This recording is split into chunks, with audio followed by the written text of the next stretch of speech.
The Valley of the Kings lay silent under the weight of centuries, the desert winds carrying whispers of forgotten pharaohs. Howard Carter said, "This door has remained sealed for more than 3,000 years. What lies beyond could change history itself." Lord Carnarvon muttered, "Or doom us all, if the stories of curses hold truth." The workers shifted uneasily, their torches throwing restless shadows on the stone walls. Evelyn Herbert whispered, "Father, it feels as if something is watching us, something ancient and unwilling to be disturbed." Carter steadied his hand, chisel poised, the echo of his heartbeat thunderous in his ears. The wall cracked faintly, a sound like bone breaking. Silence pressed heavy as dust rose, swirling like restless spirits. In that moment, awe and dread fused into one, the threshold of history, mystery, and perhaps death itself. The tomb was about to awaken. The first gap in the wall opened wider, releasing a stale breath of air from centuries past. Howard Carter whispered, "Can you see anything?" Lord Carnarvon demanded, "What do you see?" Carter answered softly, "Yes, wonderful things, gold untouched, but the air feels heavy, as if warning us back." Evelyn trembled as shadows flickered, her voice quivering. "It feels alive, Father." A sudden chill passed through them as though the tomb itself rejected their presence. Workers muttered prayers under their breath, refusing to step forward. The relics glittered faintly through the gap, yet every shimmer felt less like treasure, and more like an omen waiting to unfold. The team entered cautiously, torches held high. Ancient dust rose, swirling as if stirred by unseen hands. Howard Carter said, "Every artifact is untouched since the boy king was laid to rest." Lord Carnarvon whispered, "And yet we trespass." Evelyn's voice faltered, "Do you not feel it? The weight, as if Tutankhamun himself watches." Carter's hands trembled as he brushed relics, gold gleaming in shadow. Workers hesitated, stepping only where instructed. Fear radiated from them, their silence louder than words. The chamber pulsed with an unnatural stillness, and beneath awe, dread grew stronger with every step. In the flicker of torchlight, carved warnings on the wall emerged. "Death shall come swiftly to those who disturb the pharaoh." Lord Carnarvon stiffened, muttering, "Perhaps we should leave this place untouched." Howard Carter shook his head. "No warning will halt discovery. This is history revealed." Evelyn whispered, "But at what cost, Mr. Carter? Curses are born from truths we do not understand." The air grew heavier, as if echoing the warning carved into the stone. Their shadows bent strangely against the walls, twisting unnaturally in silence. Every word spoken felt swallowed by the tomb, as if Tutankhamun himself listened. The night outside deepened as the team emerged briefly from the tomb, torches sputtering against the desert wind. A jackal cried from the cliffs above, its call long and chilling. Howard Carter said, "Superstition cannot undo what has been found." Lord Carnarvon countered, "Superstition has claimed empires, Carter. Do not tempt what you cannot control." Evelyn clutched her shawl tighter, whispering, "I fear the tomb does not wish to be opened." The workers sat in silence, staring at the sands as if awaiting judgment. The desert stretched vast and empty, yet the silence felt inhabited, as though unseen eyes observed them from the darkness. Dawn crawled over the dunes, while the team argued by the tented worktable. Dr. Lila Bennett said, "You opened an ancient sealed space with no ventilation, and you want to rush back in." Howard Carter answered, "We proceed with care, not fear." Lord Carnarvon whispered, "Care is a word men use before disaster." Evelyn Herbert said, "The air felt old, like something alive." Lila pointed at her notes and added, "Spores, toxins, arsenic dust, take your pick." Carter stared at the valley and said, "Centuries guarded this tomb. We cannot retreat now." Lila's voice softened. She said, "Then let science walk first, and pride walk last." The wind hissed through the ropes, as if the desert agreed. They re-entered with masks and lamps, dust drifting like ash. A young foreman guided them toward a side chamber, when his steps faltered. Evelyn cried, "He's pale, look at his hands!" The man swayed and collapsed hard on the limestone. Lila knelt fast and said, "Pulse thready, breathing shallow, get him into air." Carter lifted his lamp and said, "We warned them not to push." Carnarvon stared at the darkness and muttered, "The curse finds the eager." Lila snapped, "The body does not read curses, it reads poison." The man gagged, then gasped, clutching at nothing. Silence fell like a seal on a coffin as they carried him out. By noon the heat hammered the camp. A robed visitor waited at the edge of shade with patient eyes. Sheikh Nabil Farouk said, "Your tools pierce what oaths once guarded." Carter replied, "Knowledge is the oath we honor." Nabil traced lines in the sand and said, "Names have power. You have spoken one too loudly." Evelyn stepped closer and whispered, "What name?" Nabil answered, "Not the boy king, the guardian written under the gold." Carnarvon scoffed, "Stories for tourists." Nabil's calm never cracked. He said, "Stories outlive men because they keep being true." He placed a small amulet on the table and did not ask for thanks. A polished stranger arrived with letters of authority and a smile that never warmed. Dr. Malcolm Graves said, "I am here to ensure proper stewardship of artifacts." Carter replied, "You will find our records exacting." Graves paced the crates and added, "Exacting is not the same as obedient." Carnarvon brightened and said, "Order calms donors and frightens thieves." Evelyn watched Graves and said, "Order also hides hands." He turned to her and answered, "And saves reputations." Lila stepped between them and said, "Save lives first." Graves offered a bland nod and wrote in a neat book that explained nothing. At dusk they returned to the warning wall. The inscription seemed darker, as if inked by shadow. Evelyn traced a lower band and said, "There's a second text beneath the curse." Carter leaned in and said, "A protective rite fragmented." Lila added, "A rite implies danger already known." Graves murmured, "Or a ritual theater to frighten thieves." Nabil's amulet glinted from Carter's pocket like a reminder. Evelyn whispered, "This line repeats a name we haven't spoken." Carnarvon stepped back and said, "Speak nothing you cannot unsay." The torches popped, and the stone answered with a cold silence that did not feel empty. The evening dinner was meant to calm nerves, but the tent grew heavy with unease. Lord Carnarvon touched his chest and said, "Strange flutter, perhaps the wine is sharp." Evelyn whispered, "You look pale. Sit down." Carter tried to wave it off with, "It is only fatigue. This heat breaks us all." Carnarvon grimaced, clutching his side, and muttered, "It burns deeper than sun." Dr. Lila Bennett sprang forward with her kit, saying, "Your pulse races, skin clammy. This is not simple weariness." Graves observed with detached calm, "A coincidence is not a curse." Evelyn said softly, "Coincidences don't bleed from the walls." The laughter of moments before was gone, replaced by dread. By morning, Carnarvon lay in his cot, weak but alive. Carter paced, saying, "The curse is a story. Illness has a cause we can trace." Lila said, "And yet symptoms repeat, one collapse after another." Graves remarked, "Patterns are narratives, not proof." Evelyn snapped, "Then tell me why every story ends with someone broken." Nabil, who lingered near, said, "Because the name beneath the wall is no story. It is a contract you have broken." Carter stopped mid-step, his jaw tight. He said, "I will not let superstition rule science, but science will not silence fear." That evening, a quiet figure approached Evelyn with trembling hands. It was Yusuf, a local scribe, his eyes full of grief. Yusuf said, "My grandfather kept records of the king's resting places. He vanished after writing the last page." Evelyn leaned closer and whispered, "What did he see?" Yusuf held a faded journal and said, "He saw the one who guards beneath, the one who curses light." Carter interrupted sharply, "Why speak now?" Yusuf's voice broke as he answered, "Because my family's silence brought only more loss."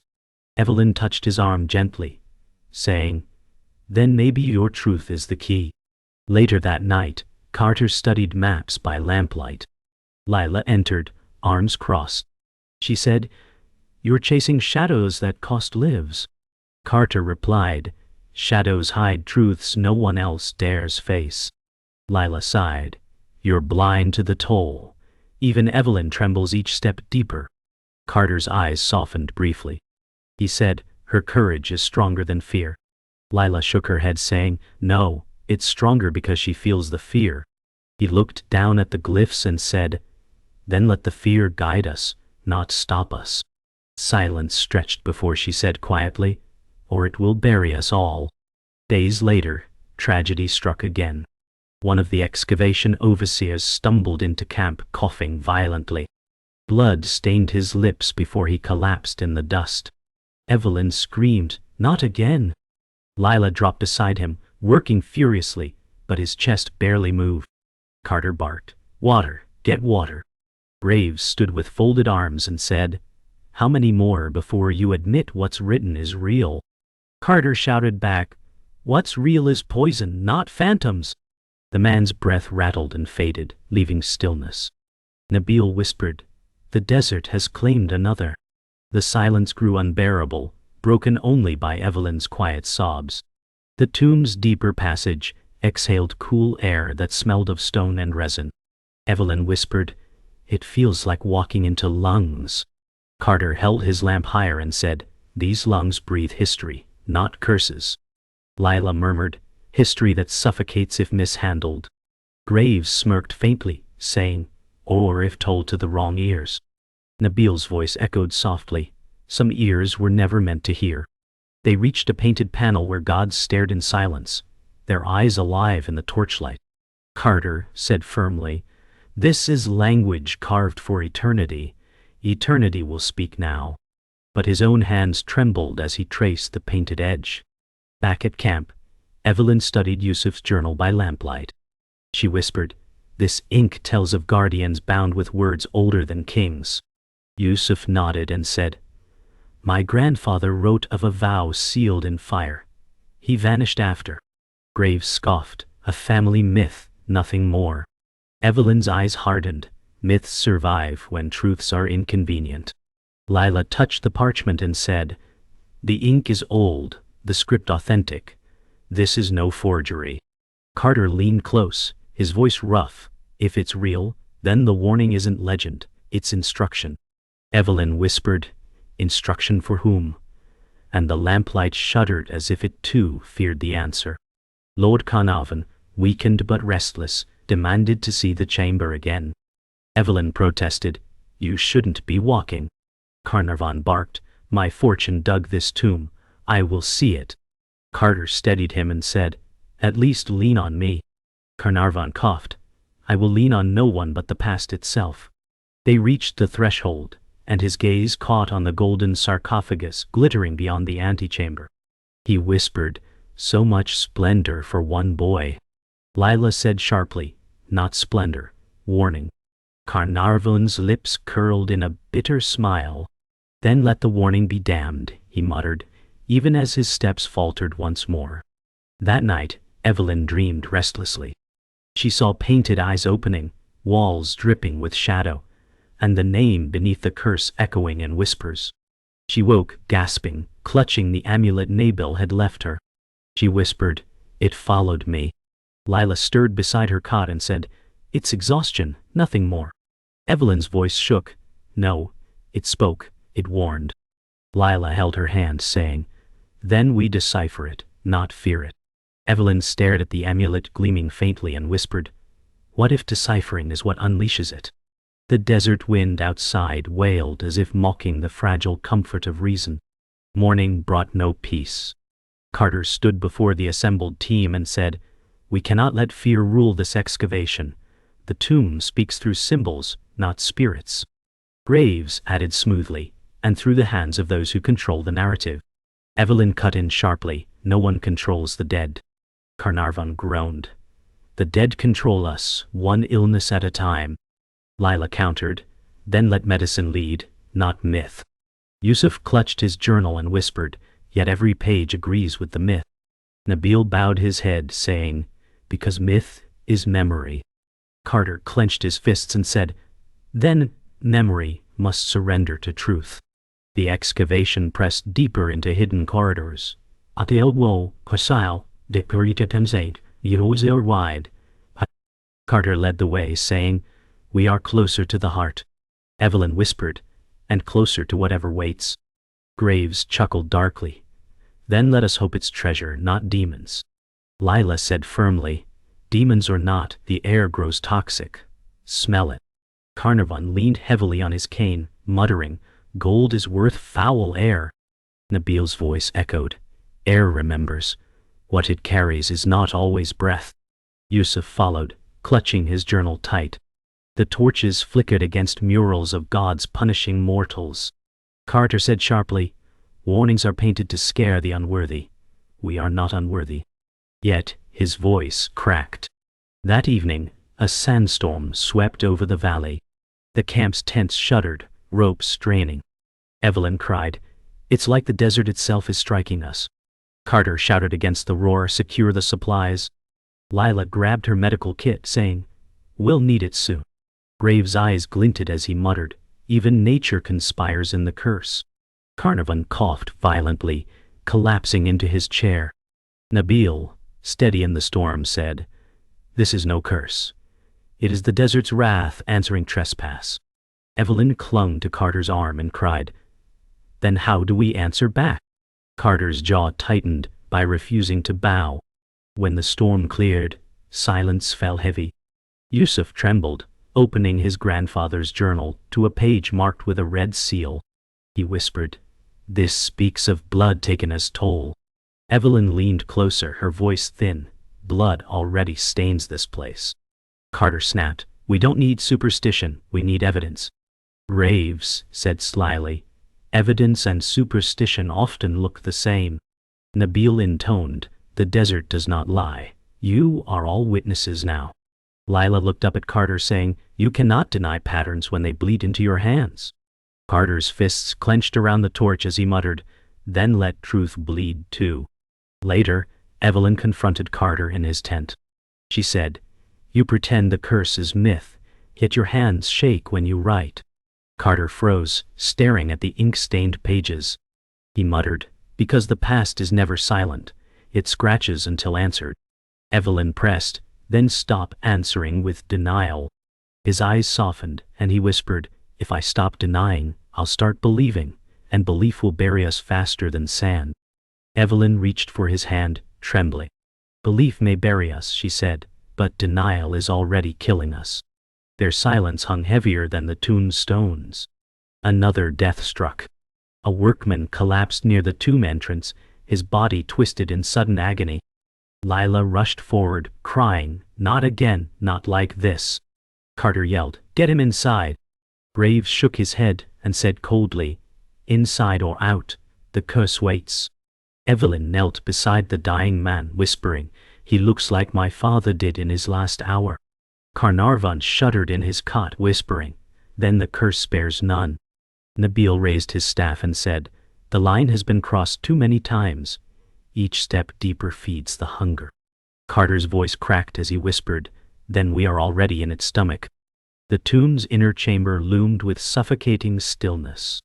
Carter raised his torch and said, "We are nearly at the heart." Evelyn whispered, "It feels like a heart that beats without life." Graves sneered, "Then listen closer. Maybe you'll hear gold instead of ghosts." Lila pressed a cloth over her mouth, muttering, "This air is poisoned. You're forcing death into our lungs." Carnarvon groaned, leaning against the stone, "And yet I would rather die here than leave without seeing the treasure." Nabil's voice was solemn. "Desire is the curse's sharpest tool." Carter's hands trembled as he whispered, "Then let it cut me first." That night, Carnarvon's condition worsened. He writhed in his cot, sweat dripping. Evelyn cried, "Father, please hold on." Carter gripped his arm, saying, "We'll find a doctor." Lila snapped, "A doctor won't stop what's killing him." Graves muttered, "The curse collects its toll." Nabil intoned, "He spoke of dying here. The tomb has answered." Carter shouted, "No, it's infection, nothing more." Carnarvon gasped, whispering, "Light, let me see the treasure once more." Evelyn wept into his hand, saying, "You'll see it, I promise." Carter's face hardened as he muttered, "Then we'll force open the chamber tonight." The team gathered at the sealed stone door. Carter held his chisel, saying, "This is what we came for." Evelyn whispered, "But the warning." Graves cut in, "Warnings are for cowards." Lila said coldly, "No, they are for the living." Yusuf stepped forward, trembling. "The journal says blood marked the last who dared open the chamber." Carter struck the chisel, stone cracking with a sharp echo. Evelyn covered her ears, whispering, "It sounds like bones breaking." Nabil's voice rang through the chamber. "You cannot unbreak what you shatter tonight." Carter's jaw tightened, but his eyes shone with obsession. The stone finally shifted, revealing a narrow gap.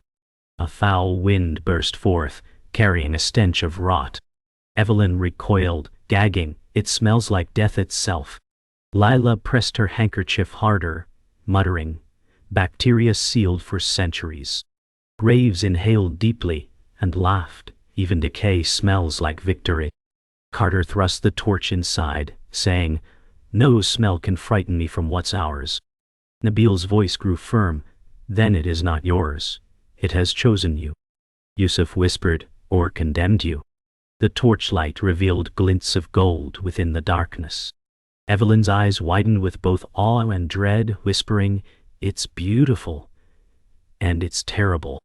That night, Carnarvon passed. Evelyn knelt by his side, sobbing, "Father, don't leave me." His final words rasped, "The light. The gold. I saw it." And then silence claimed him. Carter stood frozen, guilt and obsession tangled in his eyes. Lila whispered, "The curse has claimed him." Graves sneered, "No, ambition claimed him as it always does." Nabil lowered his head, saying, "The desert takes back what was stolen." Yusuf clutched his journal, trembling. Evelyn buried her face in Carter's chest, crying, "This isn't worth it anymore." Carter's lips tightened as he whispered coldly, "Then it is worth everything." The chamber beyond the cracked stone revealed a coffin shrouded in gold, its carvings glinting with eerie life. Evelyn whispered, "Is this his resting place?" Carter's eyes burned with triumph as he said, "It is what the world must see." Graves smirked, running his fingers over jewels and what the world will pay for. Lila hissed, "You desecrate the boy king's body for glory." Nabil raised his hand solemnly, saying, "The victim's spirit has waited centuries for this reckoning." Yusuf trembled, clutching the journal, and muttered, "It says the victim's pain is bound to the curse, fueling it like fire." Evelyn's voice cracked. Then he was never at rest. Carter pressed his hand to the coffin, whispering, "Now he is mine. Truth at last within reach." Hieroglyphs glowed faintly as dust fell from the ceiling. Lila gasped, "It's reacting to us." Graves laughed, "Superstition in stone, nothing more." Evelyn clung to Carter's arm, saying, "Please, we must stop." Carter's eyes burned with obsession. He replied, "We cannot stop. We are beyond warnings."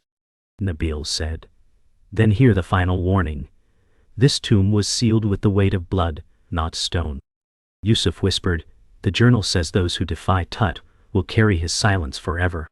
Evelyn wept. "Then silence will be all that's left of us." The keeper of secrets stepped into view, cloaked in shadow.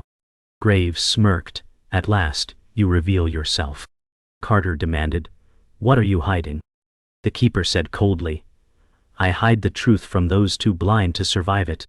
Evelyn cried, "You knew this would happen." Nabil glared at him, saying, "You guarded lies, not wisdom." Lila spat, "Your silence killed Carnarvon."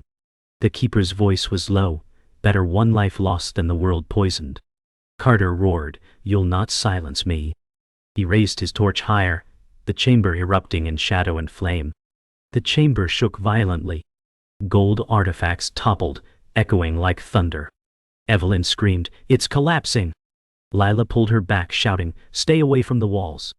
Graves lunged at the coffin, crying, "We can't leave it!"